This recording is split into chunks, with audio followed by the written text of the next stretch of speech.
What if the timeline of human technological development is completely wrong? According to mainstream archaeology, ancient humans were primitive, simple stone tools, basic survival skills, no advanced manufacturing capabilities. But evidence discovered across multiple continents tells a different story.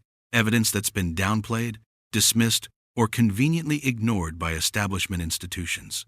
We're talking about precision drilling, perfect angles, surface finishes that require modern machinery, all created thousands of years before such technology supposedly existed. The official explanation? Ancient patience and elbow grease. But engineers who've examined these artifacts tell a very different story. They describe tolerances that can't be achieved by hand, drilling speeds that require powered tools, symmetry that demands measurement instruments. This evidence sits in museums right now, cataloged but unexplained, photographed but not publicized. Today, we're examining 10 cases of advanced machining from the Stone Age, each one documented, each one verified, each one impossible according to accepted history. Fair warning, what you're about to see contradicts everything taught in textbooks. But the evidence doesn't care about consensus. It simply exists. These aren't theories. These are physical objects, measured, analyzed, undeniable. The question isn't whether ancient people created these precision artifacts. They clearly did. The question is how, and why that question makes so many academics uncomfortable.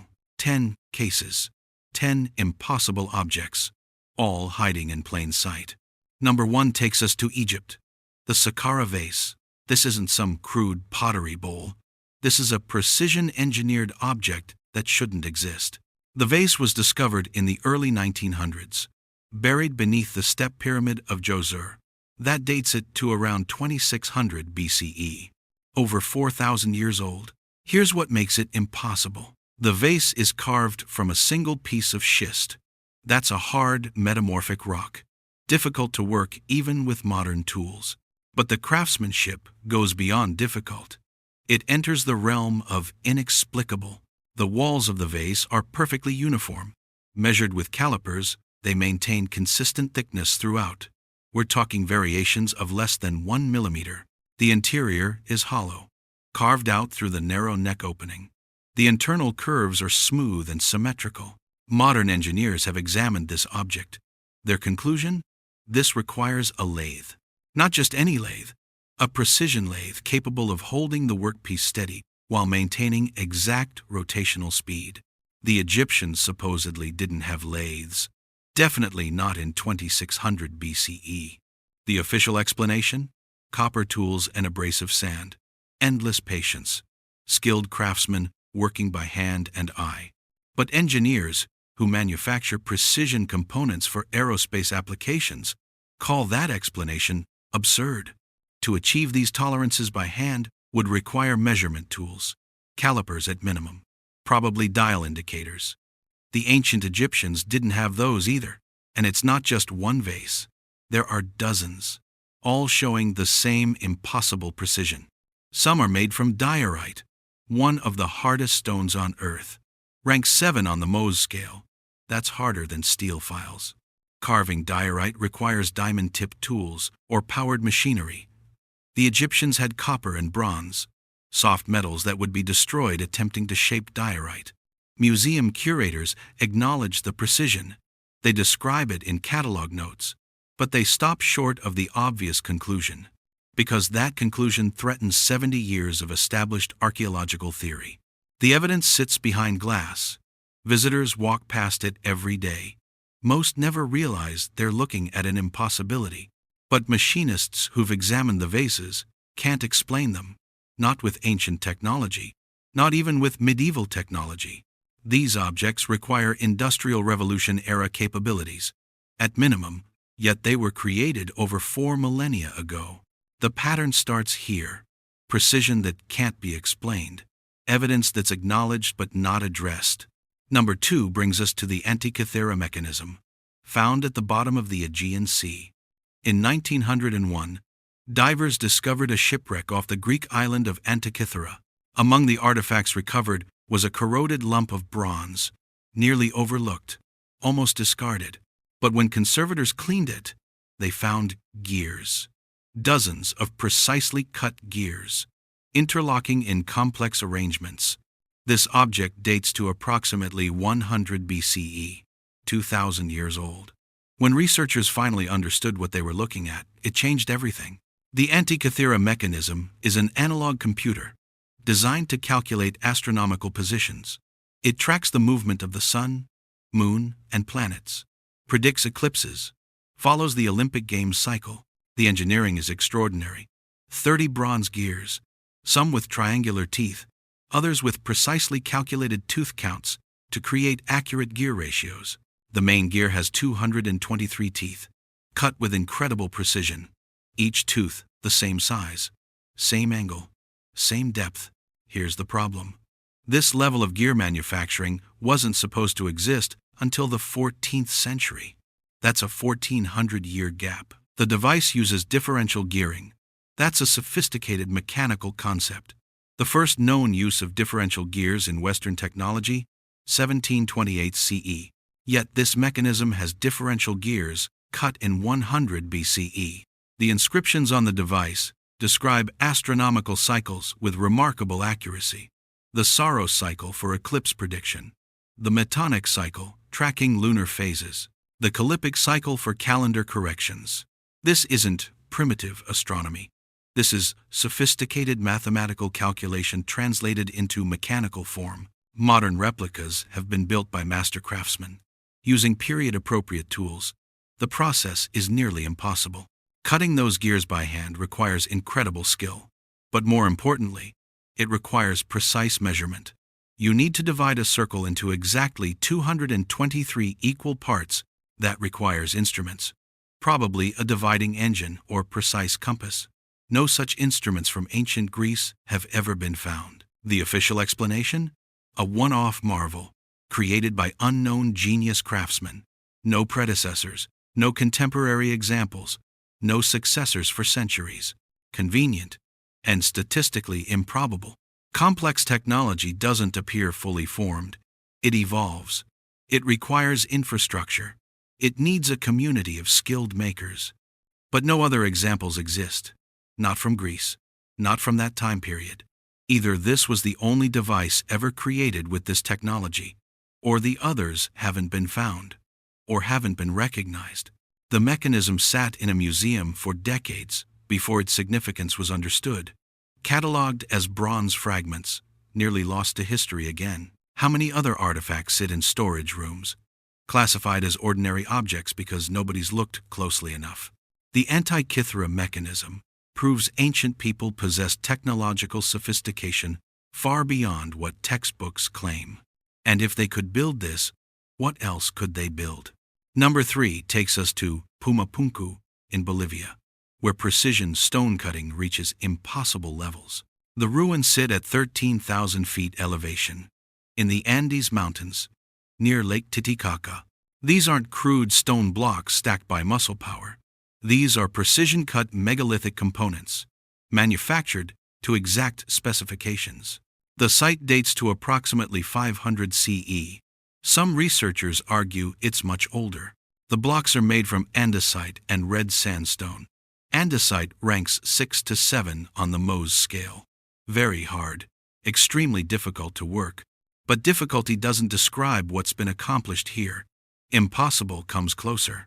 The blocks feature perfectly flat surfaces, not approximate, perfectly flat, tested with precision straight edges. They have drilled holes, perfectly round, perfectly smooth, drilled at perfect 90-degree angles to the surface. Some holes are drilled at angles to each other. The drill paths would have required repositioning the workpiece multiple times, while maintaining perfect alignment. Modern machinists recognize this immediately. This requires fixtures. This requires measurement instruments. This requires powered drilling equipment. The official explanation? Copper tools and stone pounders, abrasion and patience. But engineers who work with hard stone know better. They've tried to replicate these cuts using primitive tools. It can't be done. Not with the precision shown. not with the surface finishes achieved. Some blocks have H-shaped cuts, perfectly symmetrical.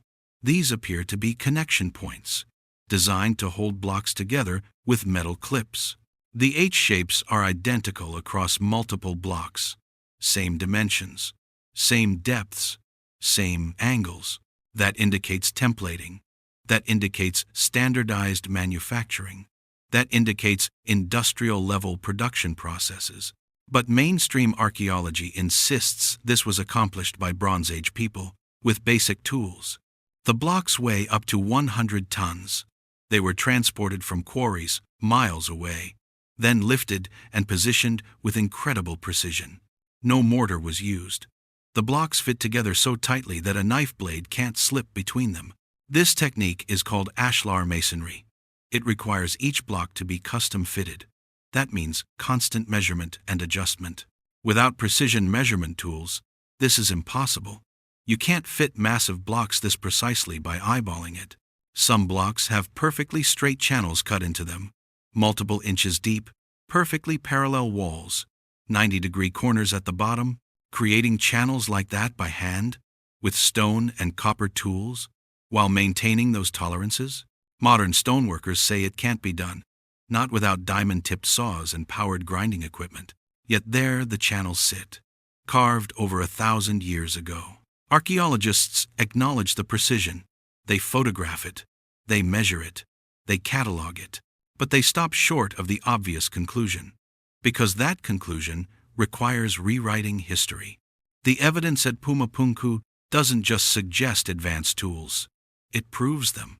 And if the people at Pumapunku had this technology, who else did? Number 4 brings us to the granite boxes of Egypt, found inside the Serapeum of Saqqara. These aren't decorative artifacts. These are massive, precision-engineered containers that defy explanation. The boxes were discovered in 1850 by Auguste Mariette, hidden in underground chambers beneath Saqqara. 24 boxes in total, each carved from a single block of granite, black Aswan granite, one of the hardest stones available. Each box weighs approximately 70 tons. The lids weigh another 15 tons. But the weight isn't the mystery. The precision is. These boxes have perfectly flat interior surfaces, tested with precision straight edges and feeler gauges. Flatness within 0.02 of an inch. That's machinist-level precision. That's what you'd expect from a surface grinder in a modern machine shop. The corners inside the boxes are perfectly square, 90 degrees exactly, maintained consistently throughout. The walls are parallel to incredibly tight tolerances, less than 0.005 of an inch variation over several feet. Modern engineers who've examined these boxes are stunned. This precision is difficult to achieve in soft materials like aluminum. In granite, it should be impossible with primitive tools. The official explanation? Copper saws and abrasive sand, thousands of hours of grinding and polishing. But that explanation has problems, big problems. First, achieving this level of flatness requires measuring instruments. You can't grind something flat without checking your progress. You need reference surfaces. You need indicators. Second, maintaining parallel walls requires constant measurement. You need to verify dimensions continuously during the grinding process. Third, the interior corners, perfect 90-degree angles, maintained throughout the depth of the cut. That's not accident. That's not patience. That's controlled machining. Some boxes show tool marks, scored lines in the granite, perfectly parallel, evenly spaced. These marks suggest a cutting tool was dragged across the surface repeatedly, under consistent pressure, at consistent speed. That's what powered machinery produces, not hand tools. The boxes were supposedly created around 1300 BCE, over 3,000 years ago. The dynastic Egyptians didn't have precision measurement tools. They didn't have powered saws or grinders. Yet these boxes exist, sitting in the Serapeum tunnels, weighing 70 tons each.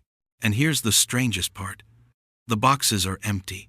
No inscriptions, no decorations, no obvious purpose. If you invest thousands of hours creating precision granite boxes, you usually document it. You inscribe dedications. You explain the purpose. These boxes have nothing, just perfect precision and mysterious existence. Mainstream archaeology calls them sarcophagi, burial containers for sacred bulls. But that doesn't explain the precision. Bulls don't require machinist-level tolerances. And why make them so heavy? Why use granite instead of limestone? Why create internal surfaces flat to 0.02 of an inch? Some researchers suggest the boxes served a technological purpose, perhaps pressure vessels, perhaps resonance chambers, perhaps components in a larger system. Those theories are dismissed as fringe, as pseudoscience. But dismissal isn't explanation. The boxes exist. The precision exists. The measurements don't lie. Something capable of precision granite machining existed in ancient Egypt. The evidence is undeniable. The question is, what? And why that question is so uncomfortable for establishment archaeology. Number 5 takes us to the drilled holes of ancient Egypt. Small details that reveal impossible technology. Throughout Egyptian monuments, there are holes, thousands of them, drilled into granite, diorite, and basalt. Most visitors walk past without noticing, but engineers stop and stare, because these aren't crude holes pounded with stone tools. These are precision-drilled holes, showing characteristics that shouldn't exist. In the 1880s, Sir William Flinders Petrie studied these holes extensively. Petrie was a respected Egyptologist, meticulous, scientific, not given to wild theories. His measurements revealed something extraordinary. The holes showed spiral grooves, evidence of drill advancement. But the advancement rate was impossible. The grooves indicated the drill cut through granite at rates exceeding 1/10 of an inch per rotation.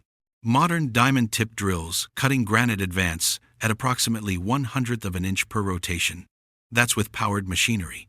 With coolant, with industrial diamonds, the ancient holes showed 10 times that rate, in harder stone, supposedly with copper tools. Petrie documented this carefully. He published his findings. He presented measurements and photographs. The archaeological community acknowledged his work, then promptly ignored its implications, because those implications are uncomfortable. Those grooves suggest drilling speeds requiring significant torque. That means powered equipment. That means technology that supposedly didn't exist. The holes themselves are perfectly cylindrical, maintained precisely throughout the depth. That's difficult to achieve by hand. The drill must be held perfectly steady. Any wobble creates an oversized hole. Some holes are drilled at angles through multiple feet of granite. The drill path must be maintained precisely. Any deviation and the drill binds or breaks. Core samples exist from these drilling operations. Cylindrical granite cores extracted from the holes. These cores show the same spiral grooves as the holes themselves. The grooves are evenly spaced. Consistent depth. That indicates consistent pressure and consistent rotation speed.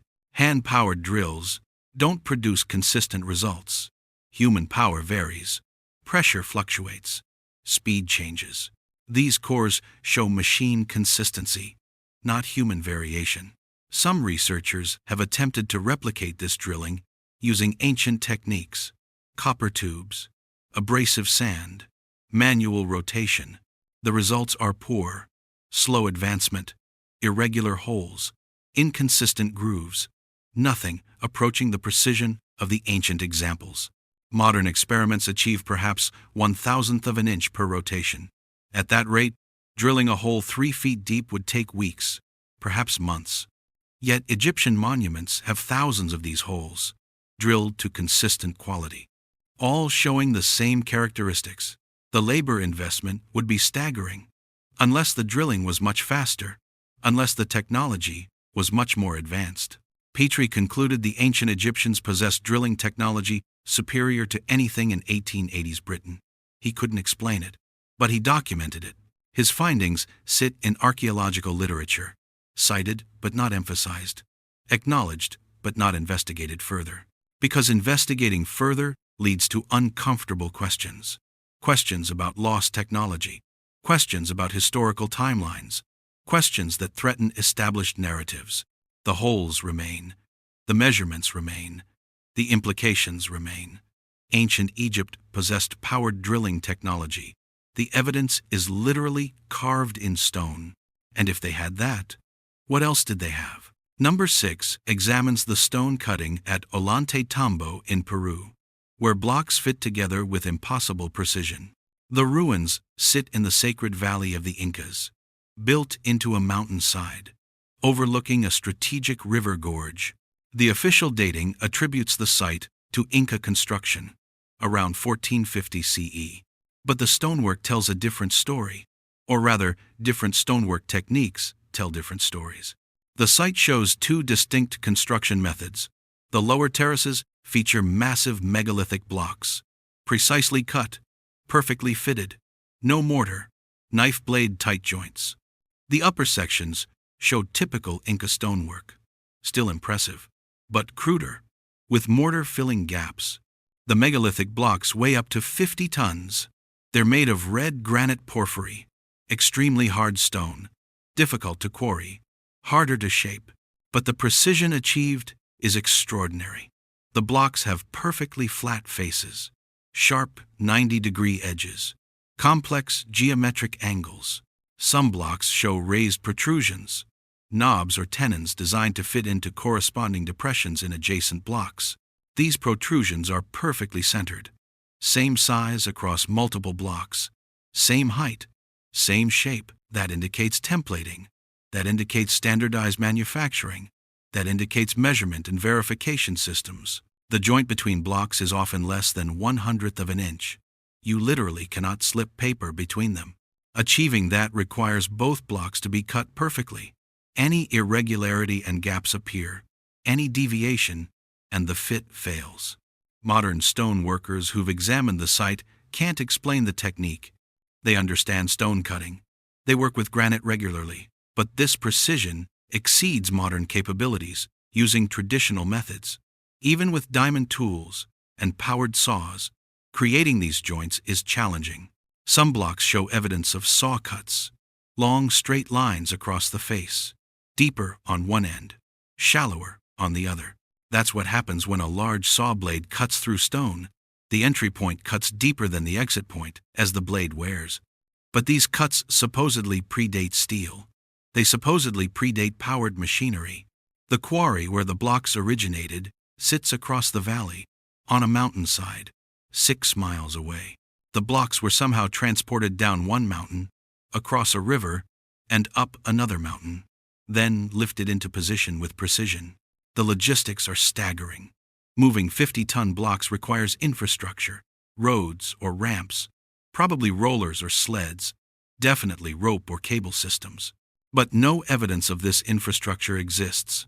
The path between quarry and construction site is steep terrain, difficult to cross even without massive stone blocks. Some blocks weren't finished. They sit in the quarry, partially cut, abandoned. These show the cutting technique. Deep channels cut around the perimeter. Then presumably the block was split away from the bedrock. But the channels are perfectly straight, perfectly vertical, several feet deep, cut into solid granite. Creating those channels by hand? With bronze or copper tools? With stone pounders? Stoneworkers say it's not possible. Not with those dimensions. Not with that precision. The evidence at Ollantaytambo suggests technology beyond what the Incas supposedly possessed. Technology that could cut granite precisely, transport massive weights, position blocks with incredible accuracy. Mainstream archaeology acknowledges Ollantaytambo as an Inca site, but the dating is based on pottery and surface artifacts. The megalithic stonework itself has never been directly dated. It can't be. Stone doesn't contain organic material for carbon dating, so the age is assumed, based on cultural attribution, based on what's supposed to be possible. But the evidence suggests otherwise. The precision suggests otherwise. The engineering suggests otherwise. Number 7 takes us to the ancient Indian temples, where stone pillars demonstrate impossible machining characteristics. Throughout India, ancient temples feature stone pillars carved with extraordinary precision. Musical pillars. Pillars that ring like bells when struck. The most famous examples are in the Vitala temple complex at Hampi, built during the Vijayanagara Empire around 1500 CE. But the pillars themselves may be much older, incorporated from earlier structures, reused by later builders. Each pillar is carved from a single piece of granite. Some are 15 feet tall, some are smaller. All are precisely shaped. When struck gently, they produce clear musical notes. Different pitches, different tones, perfectly tuned. This isn't accident, this is acoustic engineering. The pillars were designed to specific resonant frequencies. Creating a stone pillar that produces clear musical tones requires precise dimensions. Length, diameter, and density must be carefully controlled. But here's what's extraordinary. Some pillars are composite structures. One main column surrounded by smaller columns, all carved from the same piece of stone. The smaller columns can be struck individually. Each produces its own note. Together, they form musical scales. This requires incredible precision. Each small column must be the exact right dimensions to produce its intended frequency. Any variation and the note changes. The scale becomes dissonant. Modern acoustical engineers who've analyzed these pillars are amazed. Creating musical stone columns is challenging, even with computer modeling and precision machinery. Doing it by hand, with chisels and hammers, while carving intricate decorative details, that's nearly impossible. The pillars show no trial and error, no abandoned attempts. They're finished products, perfectly tuned. That suggests the builders understood acoustic principles. They could calculate resonant frequencies. They could translate calculations into precise dimensions. Some pillars show lathe-like symmetry, perfectly circular cross-sections, consistent diameter maintained throughout the length. Creating that symmetry by hand would require constant measurement, constant verification, probably custom-made gauges to check dimensions. The decorative carving is equally precise. Repeating patterns, identical details on opposite sides, perfect symmetry. That level of symmetry is difficult to achieve without templates or mechanical guidance. Any slight variation becomes visible. Any asymmetry is obvious. But these pillars show machine-like consistency, not hand-carved variation. In 1740, Persian ruler Nadir Shah reportedly wanted to verify the pillars were single pieces of stone. He had two pillars sawed apart. The saw cuts revealed the internal structure. Solid granite throughout. The smaller columns weren't attached. They were carved from the main block. The pillars didn't survive the sawing. They broke. But the examination confirmed what seemed impossible. These composite structures were carved from single pieces of stone. The smaller columns were created by carefully removing material around them. That requires extraordinary planning. Any mistake, and the entire pillar is ruined. Crack one of the small columns, and years of work is wasted. The precision required is beyond what hand tools should achieve. The planning required suggests engineering knowledge beyond what 1500 CE technology supposedly provided. Some researchers suggest these pillars served purposes beyond music and decoration. Perhaps they were components in acoustic systems. Perhaps they had technological functions. Those suggestions are dismissed as speculation, as reading too much into artistic achievements. But artistic achievement doesn't explain the precision. It doesn't explain the acoustic engineering. It doesn't explain the lathe-like symmetry. The pillars exist. The measurements don't lie. The acoustic properties are real. Ancient Indian craftsmen possessed capabilities that challenge accepted historical narratives.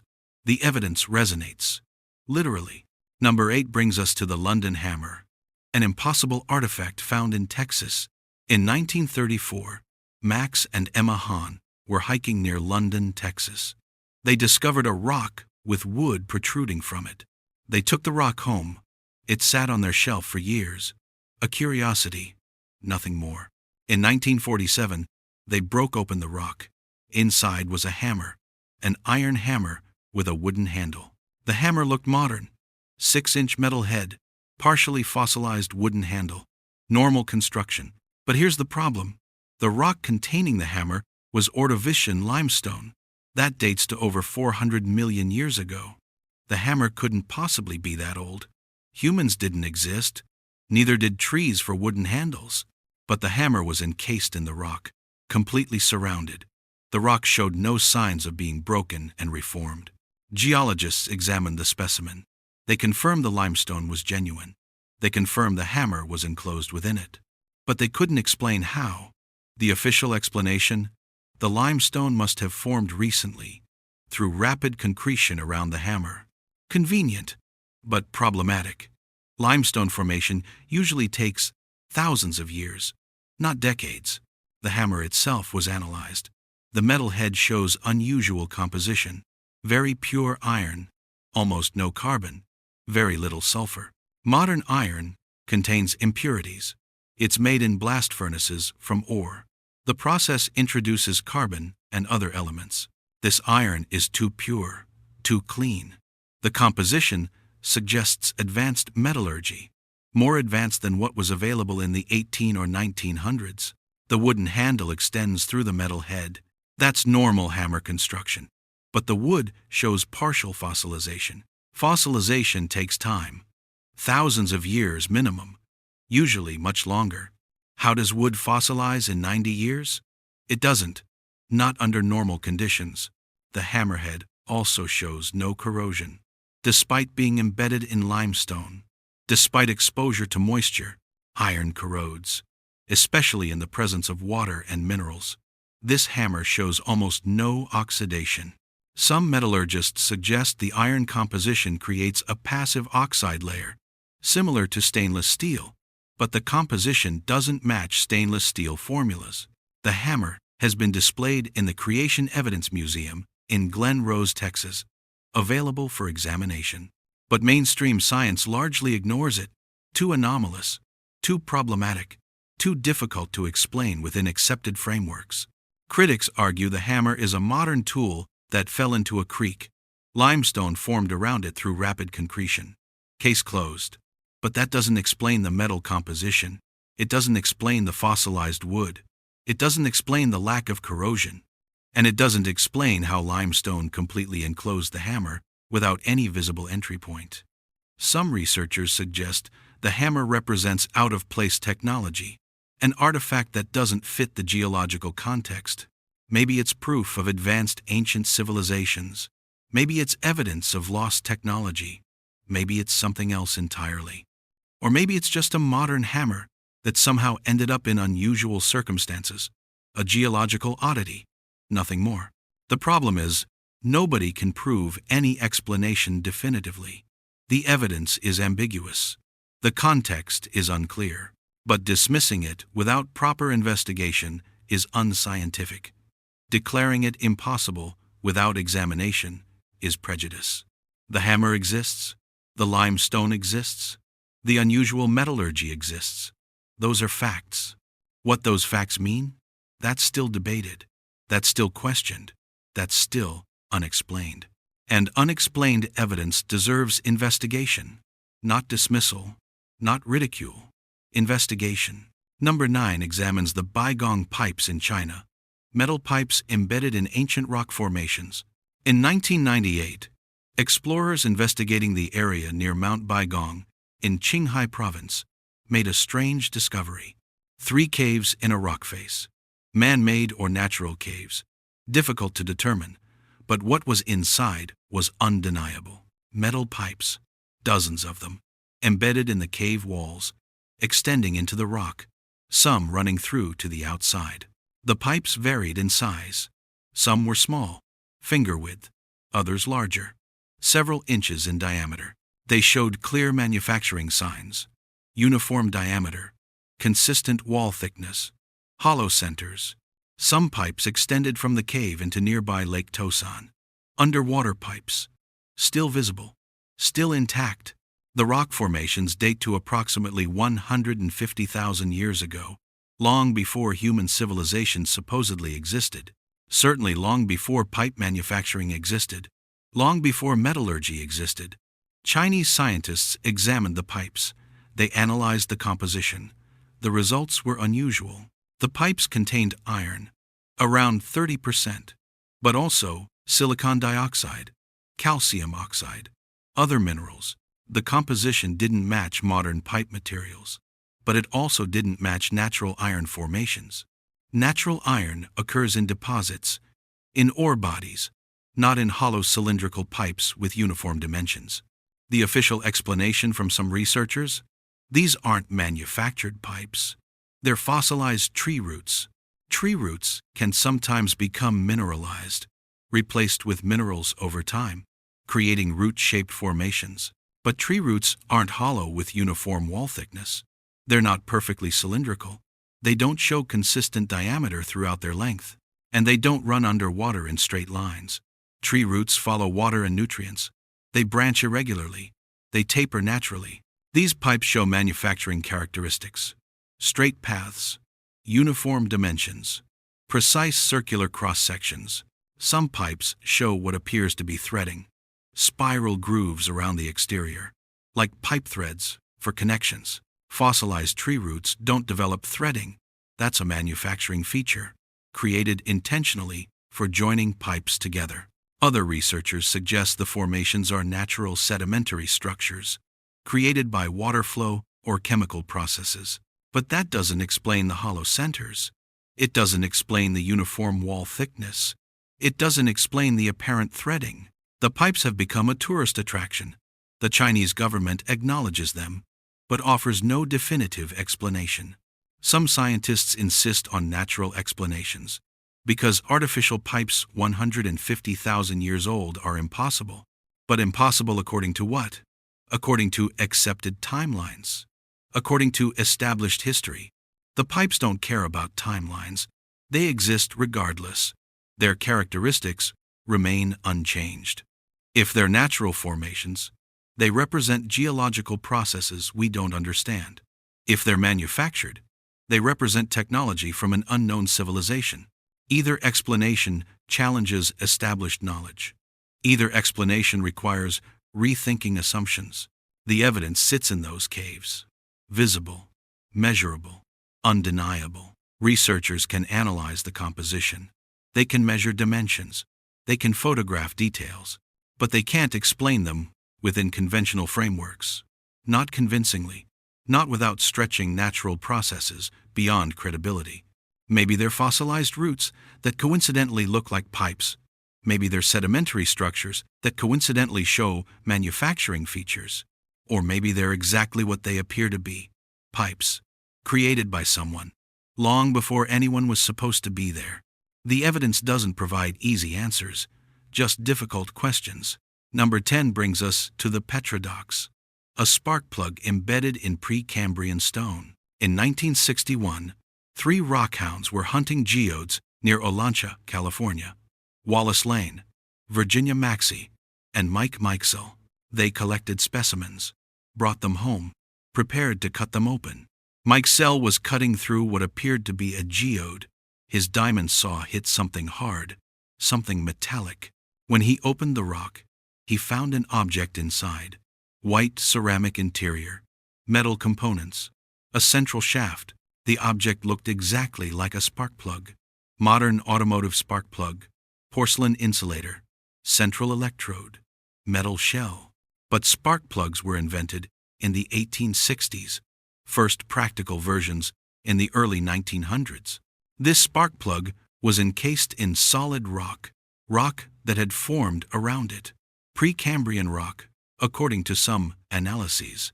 Precambrian means over 500 million years old, long before humans, long before dinosaurs, long before any land animals. The rockhounds were baffled. They contacted experts. They showed photographs. They described the find. Geologists examined the rock. Some said it was geode. Others said fossilized wood. The exact composition was debated. But everyone agreed the rock was old. Much older than any spark plug should be. The object itself showed clear signs of manufacture: hexagonal metal exterior, threaded for installation, ceramic insulator, central electrode. These aren't natural features.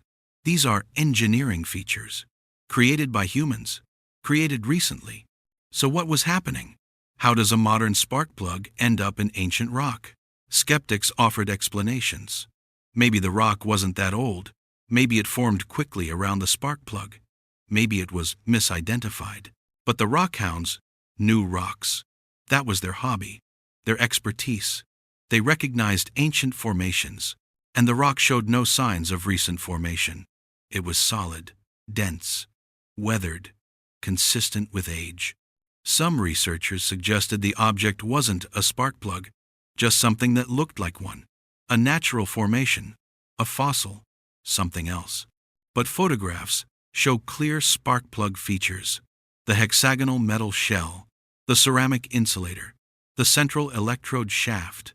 Natural formations don't create hexagonal metal shells with threads. That's not how geology works. Others proposed the spark plug fell into a crack. The crack filled with minerals.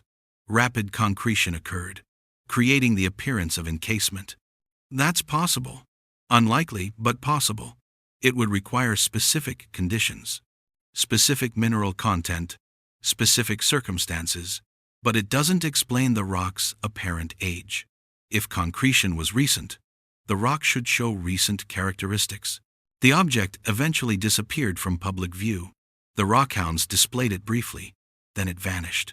Lost or stored away? Nobody knows. No scientific institution ever thoroughly examined it. No peer-reviewed analysis was conducted. No definitive conclusions were reached. So, we're left with photographs, witness testimony, and unresolved questions. Was it really a spark plug? If so, how did it end up in ancient rock? If not, what was it? Was the rock really Precambrian? If so, the implications are staggering. If not, why did experts think it was?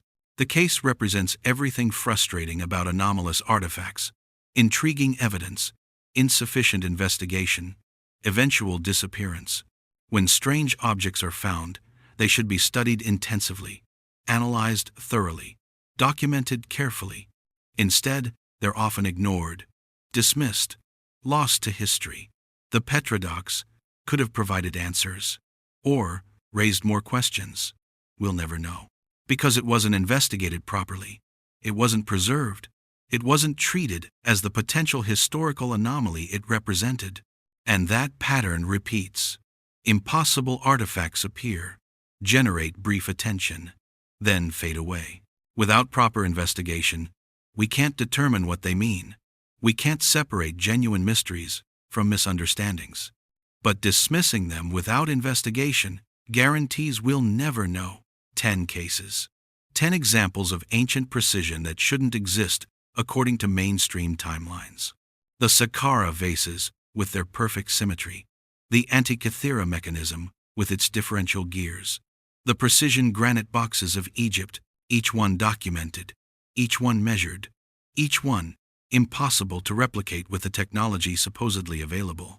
The pattern is undeniable. Ancient people created objects requiring advanced technology that supposedly didn't exist. The evidence sits in museums, photographed in archaeological sites, measured by modern engineers. But the implications are uncomfortable. They challenge established timelines. They threaten decades of archaeological consensus. So, the evidence is acknowledged but downplayed, described but not explained, cataloged but not investigated further.